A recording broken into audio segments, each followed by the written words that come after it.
section of the kelp farm where I have this collection system set up.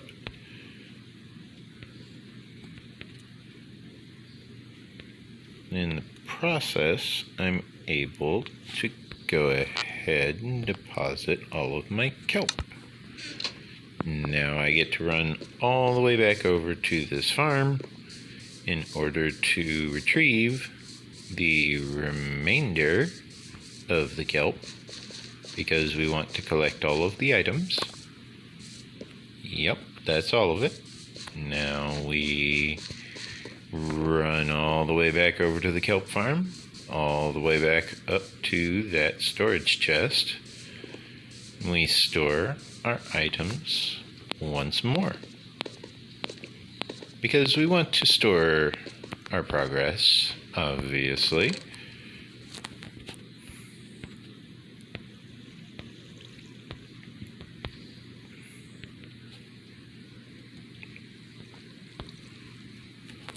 Now, I just pre-allocate the rest of that. Now it's all set up again, ready to receive more kelp. Then we go over to our wheat farm here, and we can see that the majority of the wheat has matured. Therefore, we are able to very easily, once again, just harvest all of the wheat, because we don't feel like waiting for literally every crop to harvest. Instead, we will take a small loss on the sum total in order to rapidly replant the majority of the crop. You know, we're harvesting early, yes, and some of this is not yet matured. However, the majority is matured. The ones that are matured, we obviously are going to have, you know, the expected returns on. The ones that are not matured, we will obviously have less than expected returns, but the overall average is still increasing. This behavior is additionally noted in incremental games. Oh boy, I have way too many items on me.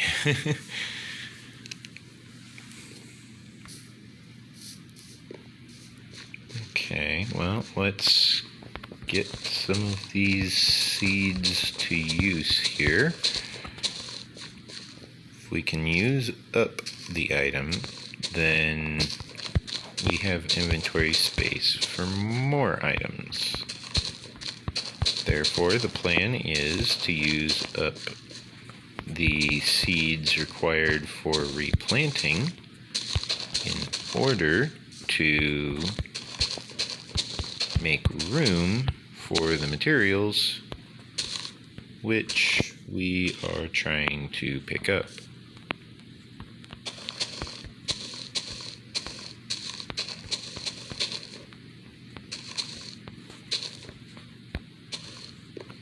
For example, this wheat. Good old lovely hay.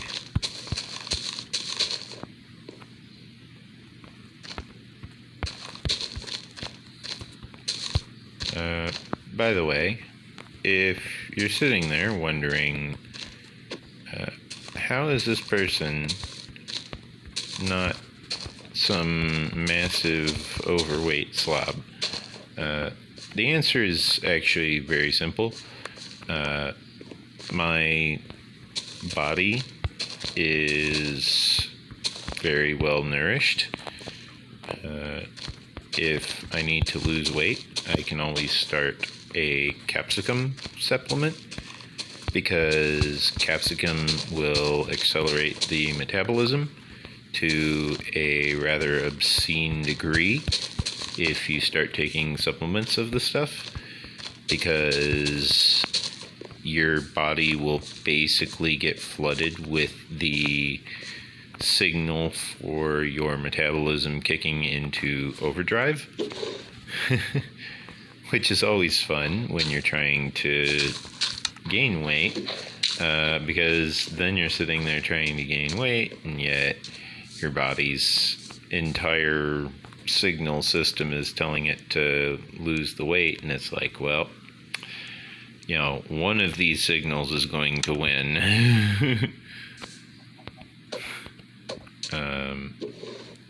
I had a fun time growing up, because for the longest time my body was not burning weight. For the longest time I didn't have a very fast metabolism.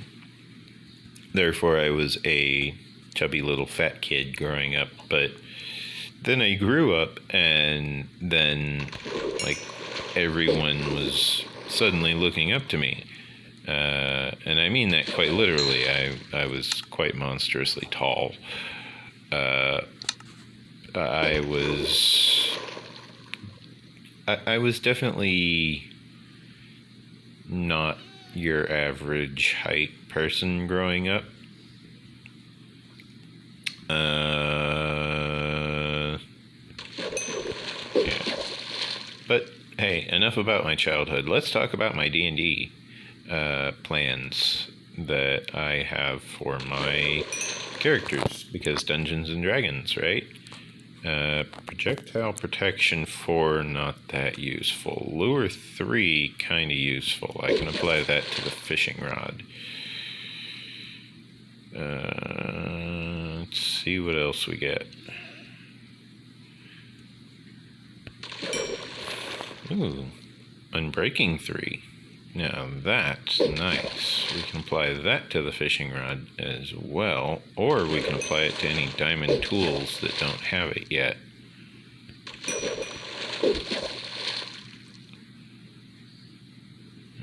If we have diamond tools that we like that are assigned to the wrong role, we can always smelt some more stone into smooth stone and use that experience to re-enchant them until we get an enchantment that we actually want on it.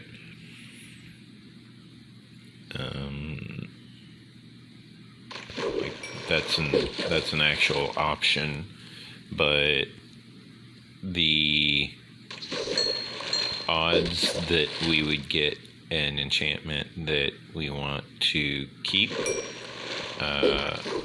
would be pretty good, but we would be there for a while, and there's also probably 0% chance that we would actually get mending from the enchantment table.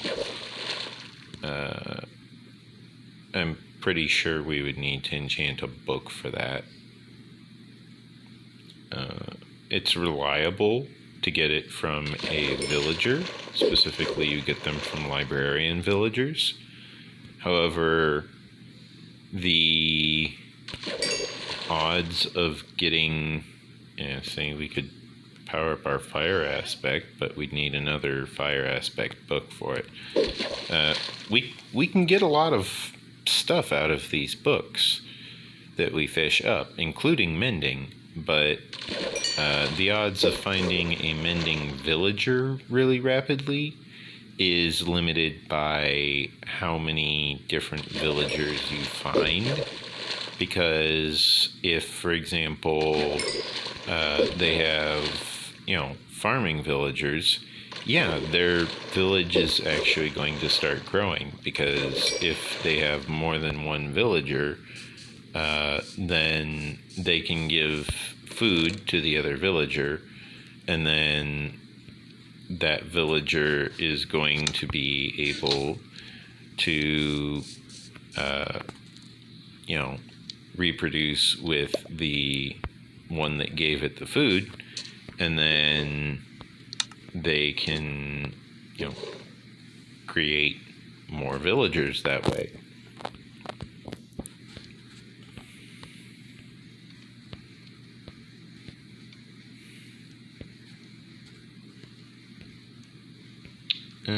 I suppose I should merge those two.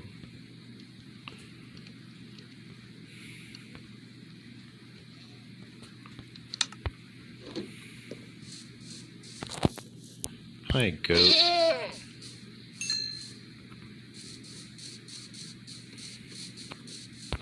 Menace to society.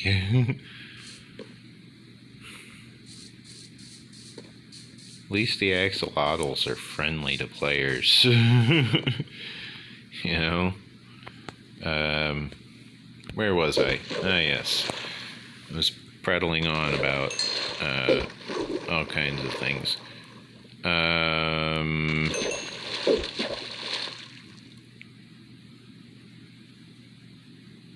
I think I shall direct the topic towards the D&D sessions. My players are currently fighting off some harpies, and at the same time, they additionally are fighting off a Tyrannosaurus Rex. Now, I believe I mentioned in previous episodes, if you were paying attention, that one of the players is currently playing a slime creature, or specifically an oozekin.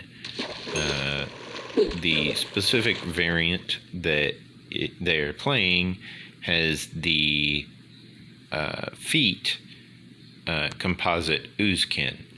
If you're not familiar with that feat, then you obviously have not found that specific species on the D&D Beyond wiki, I believe. I don't remember specifically, but it is a homebrew race, yes. However, it's not extremely overpowered. His character has echolocation, which is a form of blind sight. If anything is silenced, he will not see it. This does generate a method of trap detection or treasure detection, as they would hear it referenced. But of course, such things are always trapped. They would be able to detect when something has a silence spell cast upon it, because they would see just this gigantic crater. Therefore, they could walk up to it and just go, wow, what caused this giant crater? And they'd be like, what are you talking about? There's just this book on this pedestal here. And they pick up the book, they go to walk away with the book, they find out it's a screaming book. It screams all of its contents. But it just screams them all at once, or maybe it recites it. It's a book that endlessly recites the contents of itself. And it's like, why is it in this permanent silence glyph? Why? I'll tell you why. It's because it never shuts up. Some lunatic cast magic mouth on this book, and now it's never quiet and never stops. And it's like, oh, so they just cast silence on it and left it here? Well, I mean, if they ever need to remember what it's what it's a book of, they can always return here and, pull it out of the zone of silence and remember that this is why they left it in the zone of silence. It's like, yeah, I can see that. I can totally see that. Okay, now, I now have Luck of the Sea 2, Lure 2 which I can merge with this other lure 2, making that a lure 3. Lure 3, luck of the sea 3, and then I can apply unbreaking 1 on top of that. Lure 3 is kind of the best that it gets. Therefore, I don't really need to, advance the fishing rod expecting lure 4. However, lure 4 would have an effect if it were allowed. The limitation is the anvil specifically.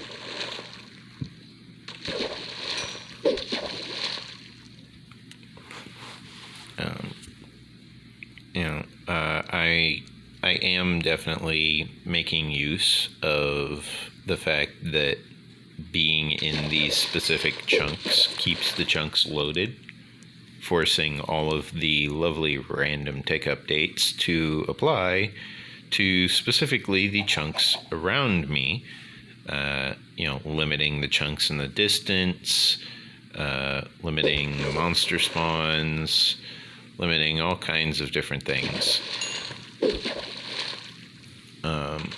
In addition to providing the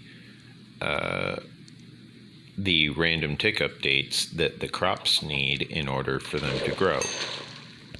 Oh, lovely, another pair of boots.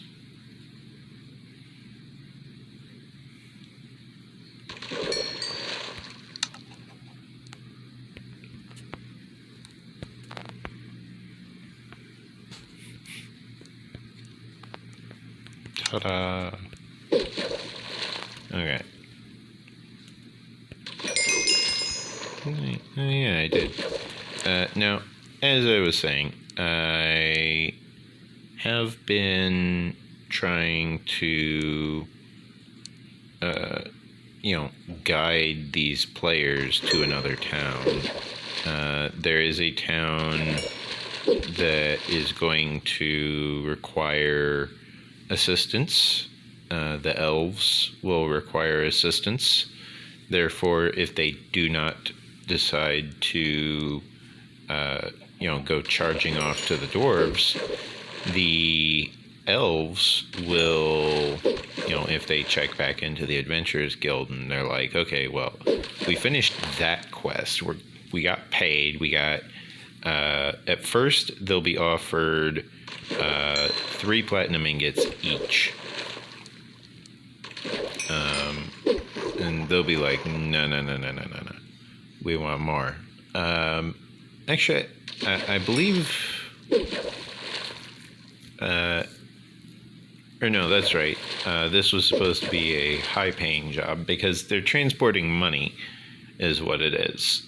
They are, they're the guards for the vault, basically.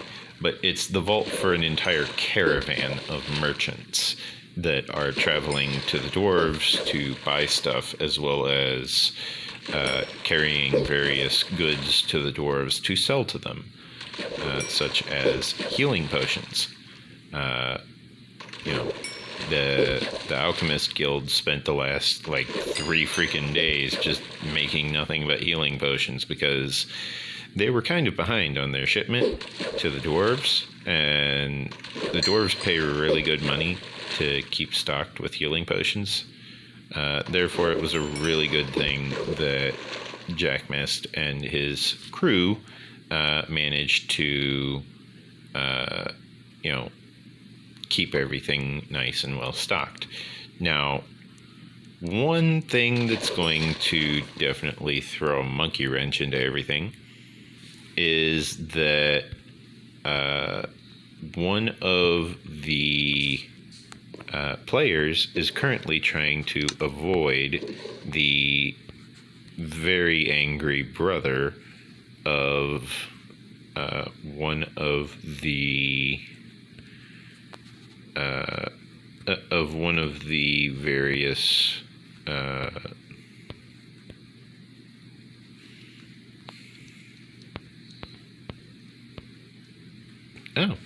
yeah, I can apply that to the farming utensil there. I need to get a anvil up here. Anyways, the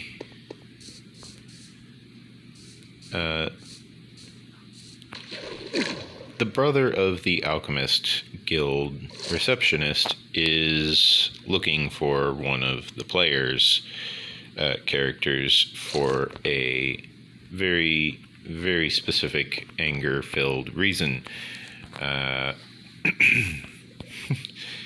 The player managed to quite easily upset and anger the oh, you know what I should have done? I should have repaired the mending one first. Here, let me merge these first. And then, let me see, if I merged these, that's 15, that's 11. Okay, so that's going to be the cheap one. But, what else was there? I wanted to drop off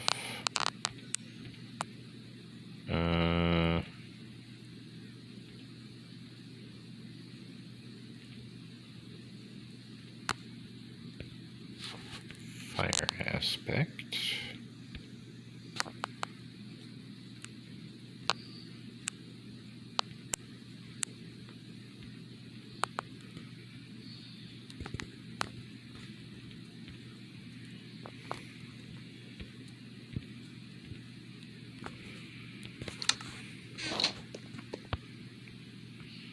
Okay. Tell you what, I'm going to bring this anvil with. And that will allow me to not need to run all the way down here just to retrieve it. Whoops.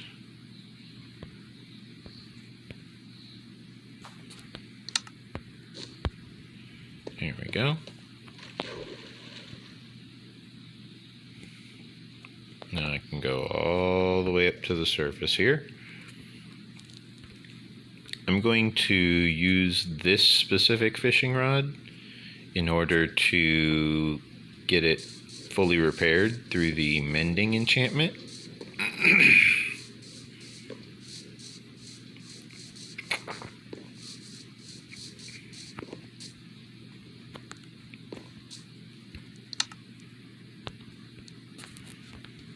We have a slightly damaged anvil, however that is fine.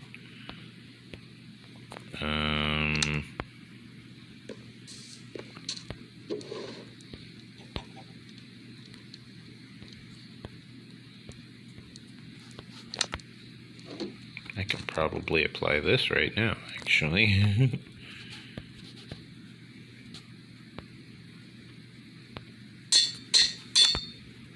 Okay. That now has all of the speed which it needs.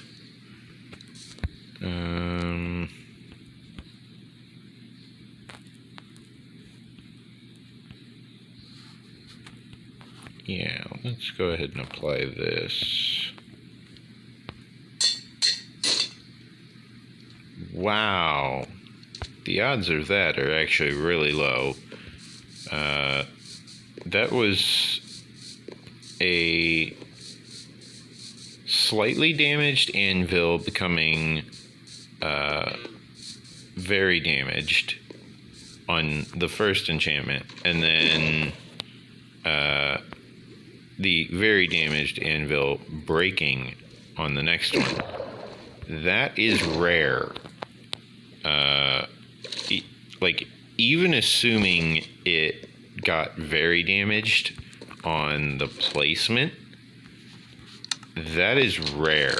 That is so rare.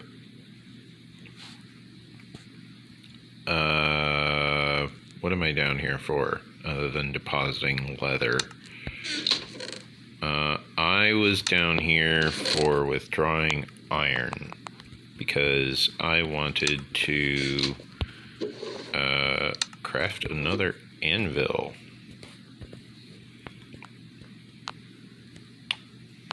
Let's craft 2 while we're at it, because I want to have one up there, and I also want to have one down here. Therefore, on top of that, I have the one that's all the way over at the, what was it? At the kelp farm, the passive kelp farm, as opposed to the manual kelp farm. I have the fully automatic kelp farm, which is really slow, but effective. You know, it's a steady supply.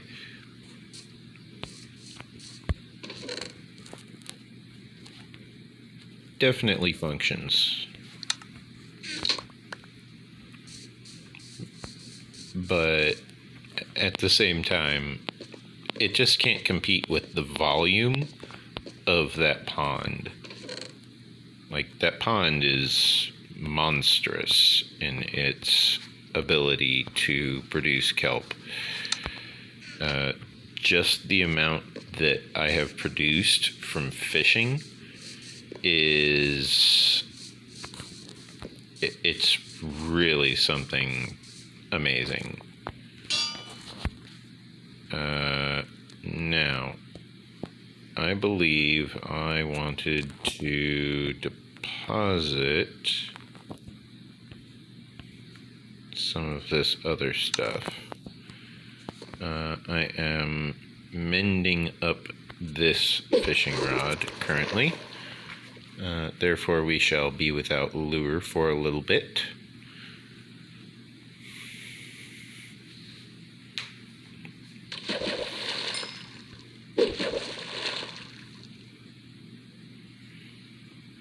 This will allow me to save a lot of experience levels in the process, because it will be directly measuring the cost of the enchantment instead of measuring the cost of the enchantment and the repairs. One of these will undoubtedly make the other cheaper. You know, if the item that is receiving the enchantment is fully repaired, it will not need to repair, which saves a lot of experience levels.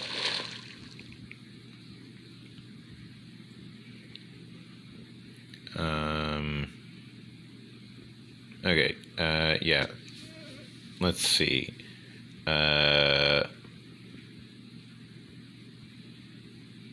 Yeah, so they met the slime, or ooze. They met the ooze in the basement after the ooze had startled a water elemental full of alcohol into stepping on lava. This water elemental had consumed very large quantities of alcohol. Therefore, combining that much alcohol with contact with a source of lava was explosive, which resulted in instant death for the elemental. This has caused the character to suddenly find themselves a much higher level than they expected. They ended up taking 4 levels in Sorcerer and 1 level in Bard. They are level 5. They started out Sorcerer. But they traded in their standard starting equipment for the equipment of their previous character. I can use that bow to potentially repair my current bow.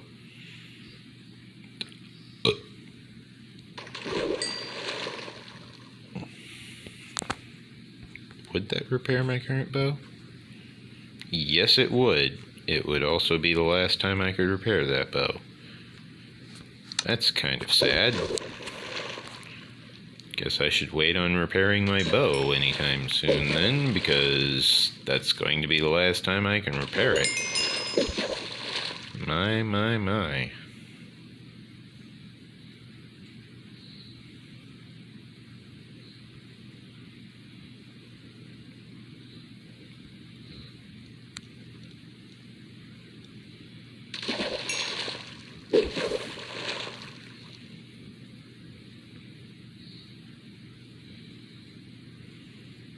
Technically speaking, I could put both of the bows inside a crafting grid, and I could merge them, and that would remove the metadata about how many levels it costs to repair it. However, that would also additionally remove all of the enchantments on the bow, and that would not be very nice. I would have to switch to my reserve bow, which is not actually ready yet.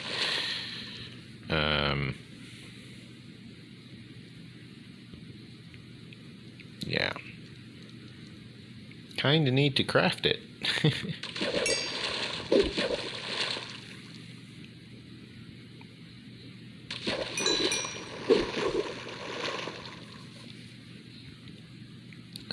Anyways, from the tavern cellar emerged the Oozkin. The Oozkin introduced himself to the Bluebird Kenku monk named Burb. The Bluebird Kenku monk named Burb then introduced the Oozkin to Jack Mist, which is my character.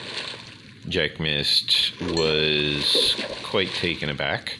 The Oozkin introduced themselves as pink, specifically because they were, in fact, colored pink. Therefore, they were just describing themselves, and everyone took this as some form of introduction. I just realized I was using the one that did not actually need the mending. This one needs mending. Whoops. Anyways, the Oozkin was additionally introduced to a Dragonborn paladin, which has a few dragons as friends. Specifically, the dragons believe that the wizard is a minion of the paladin. The wizard being Jack Mist. The wizard being Jack Mist. Dark Chaos being the paladin. Additionally, there is the human fighter, which is paired up with Dark Chaos. That is a fun little NPC, which they have befriended. However, currently they are just chilling in town. That player has not shown up for many D&D sessions. I would be surprised if they even remembered how to play that character. It has been a long while since I have talked to many of the members of my campaign. Specifically, I believe I am the oldest persistent character so far in my campaign. It was originally me and Silver, the rogue. Silver being a forest gnome rogue. Jack Mist technically knows where his hideout is. However, Jack Mist is kind of off doing his own thing, doing some honest work for once. I can additionally have Silver's guild actually attacking the caravan, which is what I plan. Good to know that's in the second video. Good to know.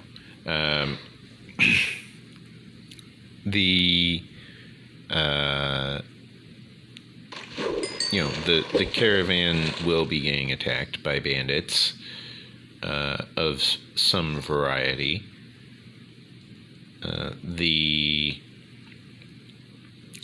players will get to face off against a squad of bandits, which will be attacking the caravan in order to attempt to pillage it of its money. If the players decide to join in on the pillaging, they will undoubtedly find that the caravan has many platinum ingots worth of materials, mostly in the form of platinum ingots. A lot of the merchants are taking their money back to the dwarves to purchase more metals in order to sell more materials to the blacksmith guild. The blacksmith guild then turns around, sells it as weapons and armor to the adventurers. It's a very profitable thing. They additionally will be restocking on their various goods. It's going to be a very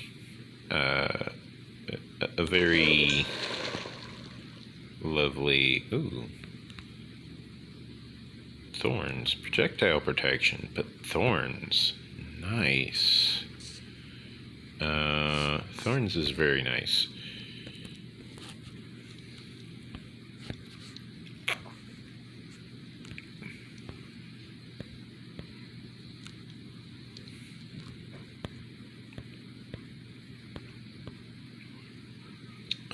Alternatively, I could apply it to a bow.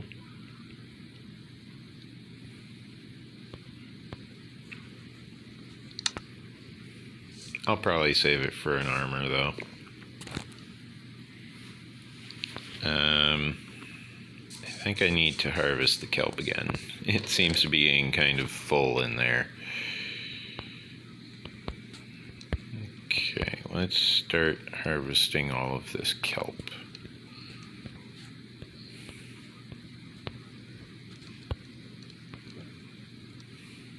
While we're at it, let us deposit a lot of this food.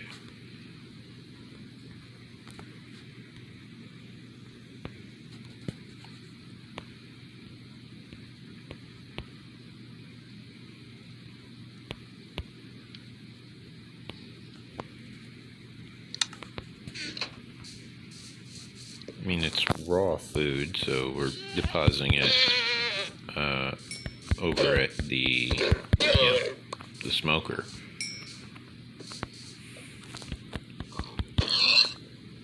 As well as putting away any cooked food that we managed to get along the way.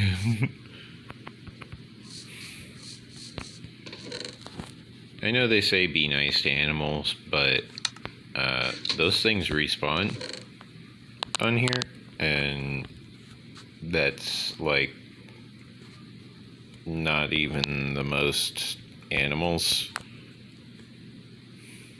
Like, there are plenty of animals around here in Minecraft. Especially these guys. these guys spawning in the middle of the field is not exactly very nice. See if we can get this guy over here into the water, because that makes his llamas end up quite easily going for a nice swim. Oh, that's gonna be fun. The llama spit at me and hit his buddy. The wandering trader.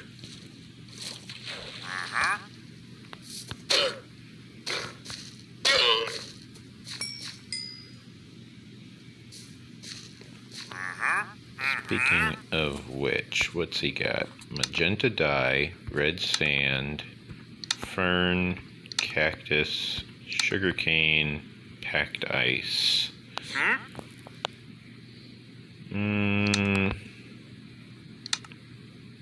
Red sand is kind of useful.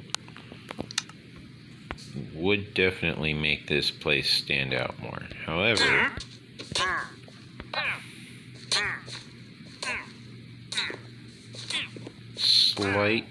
slight counter offer. Perhaps no. Oh, come on. There's so many of you guys. No. You guys are not allowed near the horse. Get out of here. Annoying goats.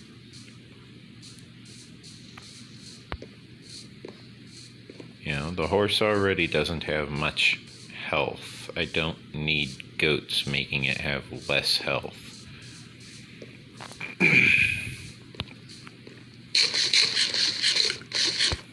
Okay. Now I deposit the leads. Then deposit the leather.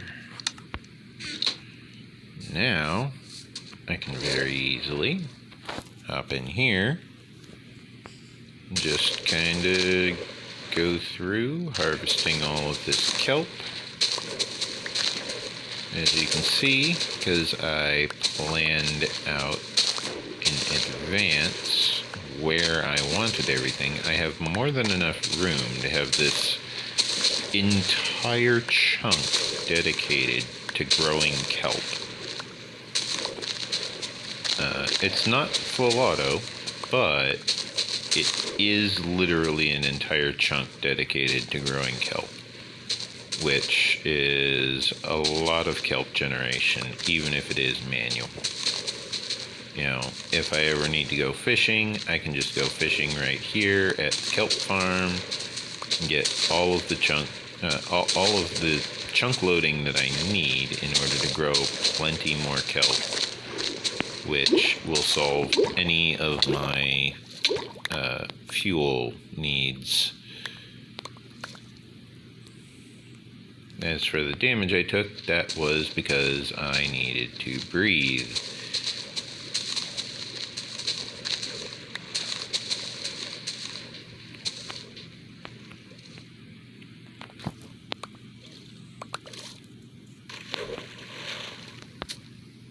Okay. Now just lightly going around the outskirts of this chunk, I managed to gather an amazing quantity of kelp. Not even all of it. I've already got 5.5 stacks. Yeah, 5.5 stacks. Amazing, right? It's a lot of kelp. That's the type of benefits that some proper planning, proper base planning, and just basically having a proper structure to your design can actually get you. You know, that's the type of stuff that they talk about in school, but they don't tell you how it applies to real life or how it could even sometimes apply to Dungeons and Dragons. You know, they don't really tell you how this stuff applies, but yeah, it does apply. Like, all of this stuff applies.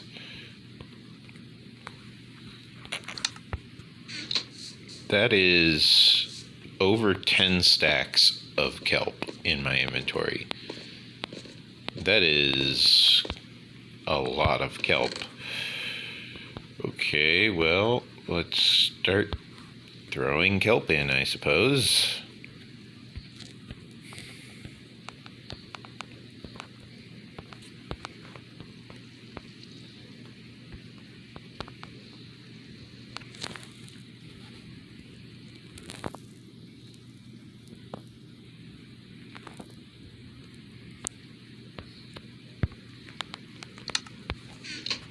There we go. Okay. Now that we have the kelp situation sorted. Hey.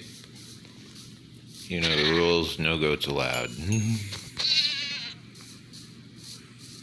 This is a goat-free zone, sir.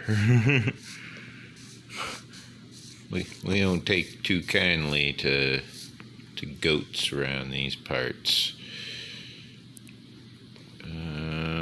What's it missing? Unbreaking. That can be fixed.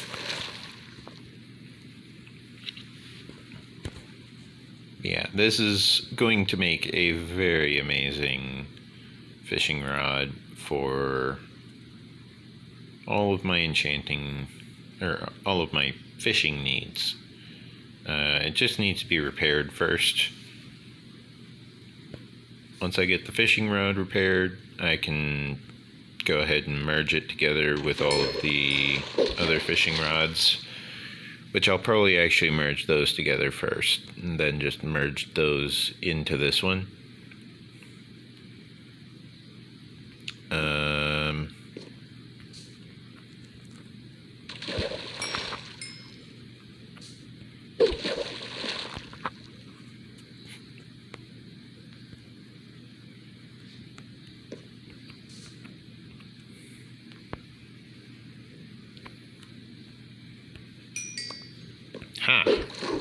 Perfectly timed. That was a frame perfect input. I managed to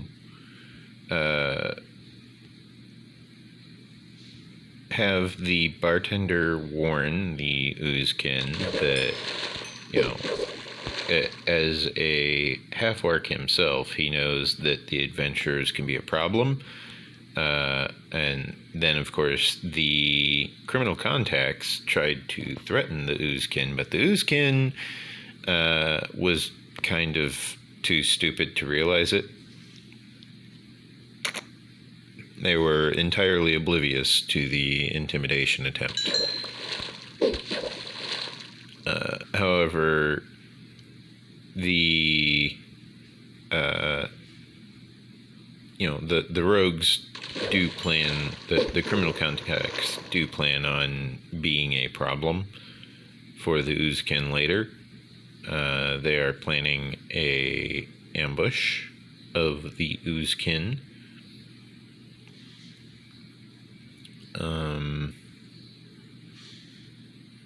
That may or may not increase the danger posed to the caravan, as, you know,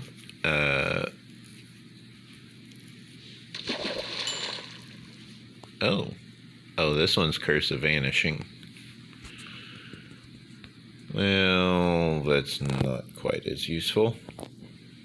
But it does have Unbreaking.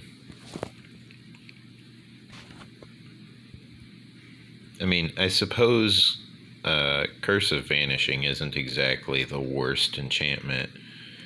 Just means if you died with your... Okay, now that one's bad. Just means that if you died with your weapon on you, that you would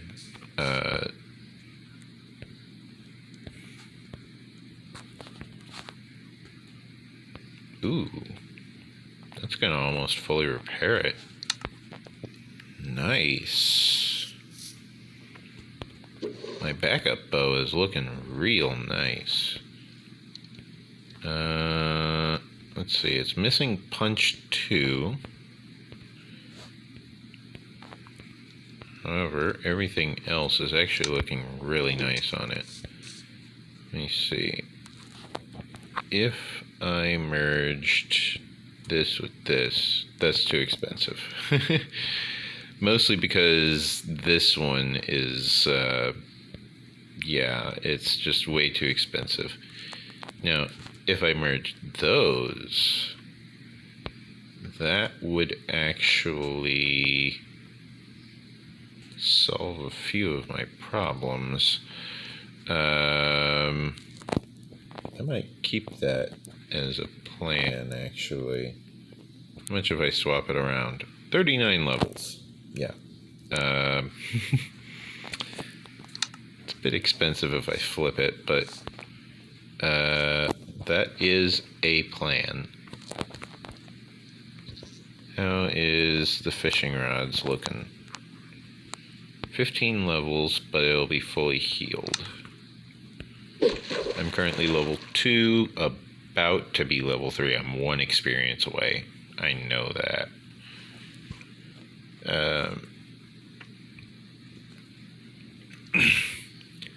My players are very difficult to kill, which is good because they've been finding themselves in a lot of situations where if they were not so difficult to kill, that they would die rather easily.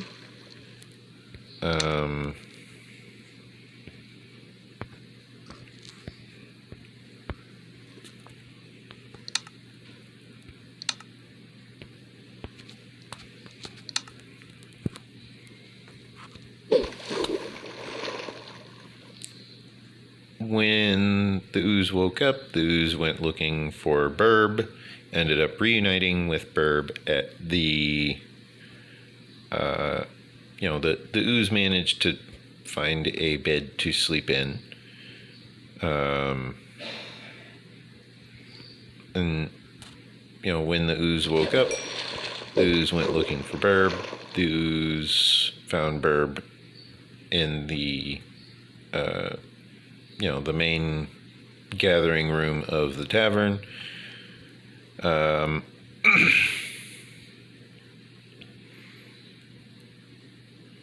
The ooze then proceeded to travel with Jack Mist, Burb, and Ogmole to the Adventuring Guild. Now, this sounds like a bad joke, or the opening of a bad joke. A Oozkin, a Deep Gnome, a Kenku, and a half-orc, half-Goliath, or orc-Goliath, walk into a tavern, or an adventurer's guild, sorry. An orc-Goliath, a Kenku, a Deep Gnome, and an Oozkin walk into an adventuring guild. All eyes were on them. Jack Mist, my character, managed to see the location of the. Oh, that's all of the parts that we need. Okay.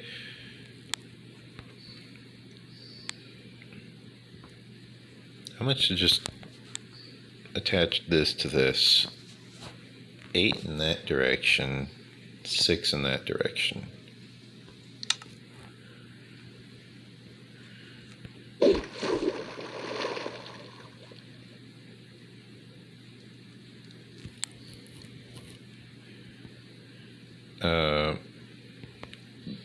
Jack Mist managed to see the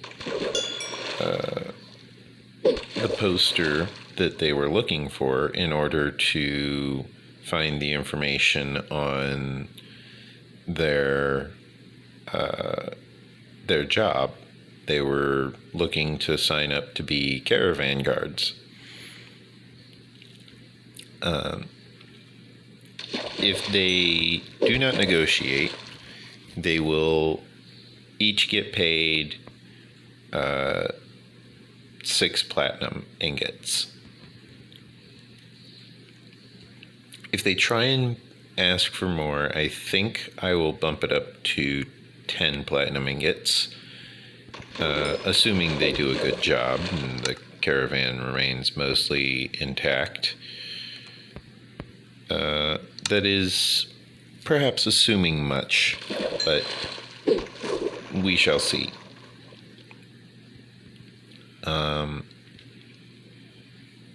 If the players do manage to perform well, the players will get discounts on, various goods. However, if the players decide to join with the bandits and attack the caravan, then the players will find that the caravan is able to pay them each 50 platinum in coin, or sorry, 50 platinum ingots, as the merchants were traveling to purchase materials. There are additionally various goods amongst the caravan which can be traded and sold for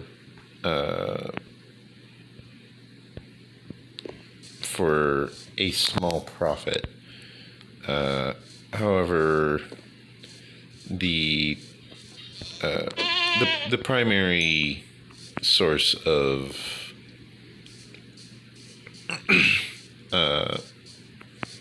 income would be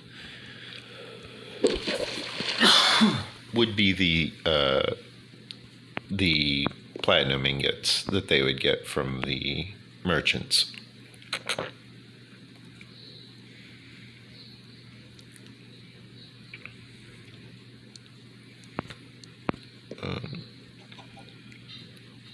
If they try and intimidate the merchant, then the merchant will provide them 15 platinum ingots in order to, pay off their attackers, as it were.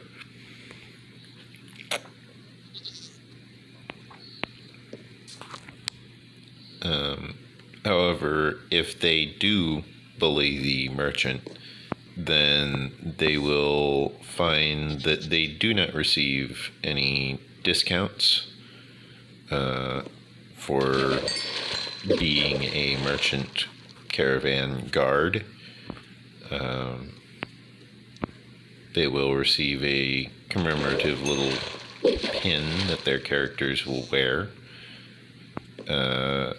or they'll want to wear it, because it will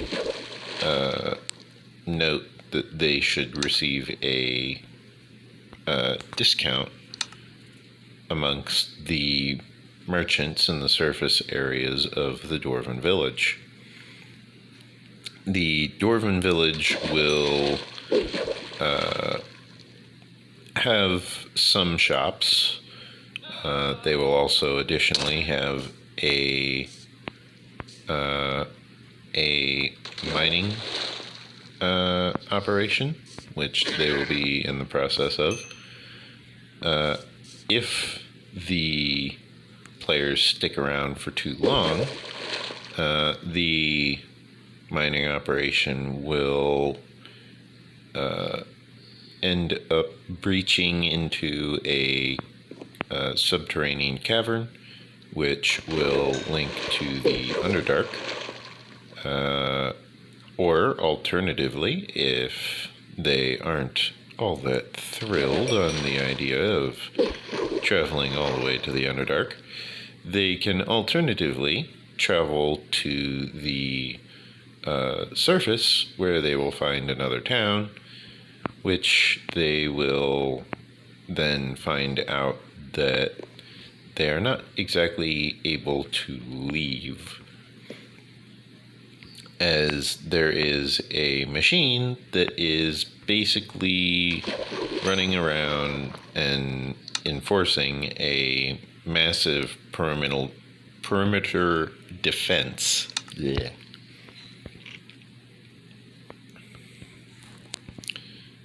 The perimeter defense will definitely be